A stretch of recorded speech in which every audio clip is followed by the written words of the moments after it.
હું ત્યાં ઊભો તો કાચમાં કે મારી દીકરી કોઈ દેખાય તો હું પડી જવાય ને પણ કોઈ દેખાણું નહીં. 2 મિનિટમાં તો બધું ભેગું થઈ ગયું. પરિવારનો સહારો બનવા માટે આશા નોકરી માટે ગઈ, પરંતુ પરિવારને નહોતી ખબર કે આશા એ છેલ્લી વખત નોકરી જઈ રહી છે અને ફરી પરિવારને સહારો બનવા માટે પરત નહીં ફરે.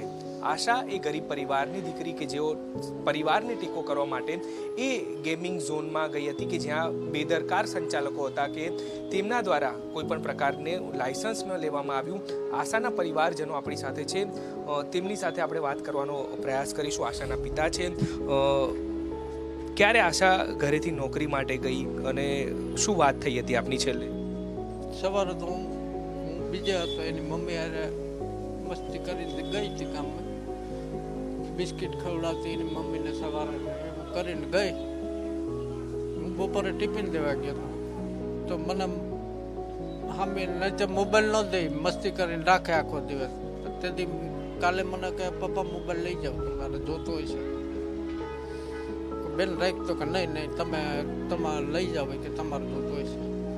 હું આવતો રહ્યો. 4:30 વાગે મારી છોકરીને અરે એ બાજુ ગયો.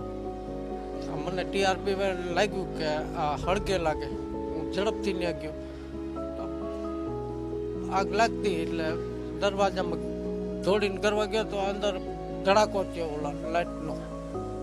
આખું બધું ઝડપ બધું આખું પાછળ ગયો દોડીને. તો દીકરીને તમે ત્યાં બચાવવા માટે ગયા છો, પણ એ દ્રશ્યો કેવા હતા? આમ વિચલિત તો એ આપણે જોઈ નાખ્યું હતું. મારા કે આંસરો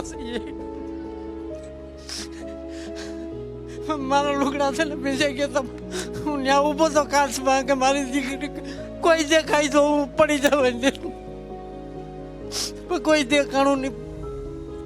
2 મિનિટમાં તો બધું ભેગું થઈ ગયું. આ એક પિતાની વેદના છે કે જેની દીકરી તેના પરિવાર માટે સહારો બનવા માટે જાય છે, પરંતુ તેની દીકરીને તે બચાવી ન શક્યા. તેમના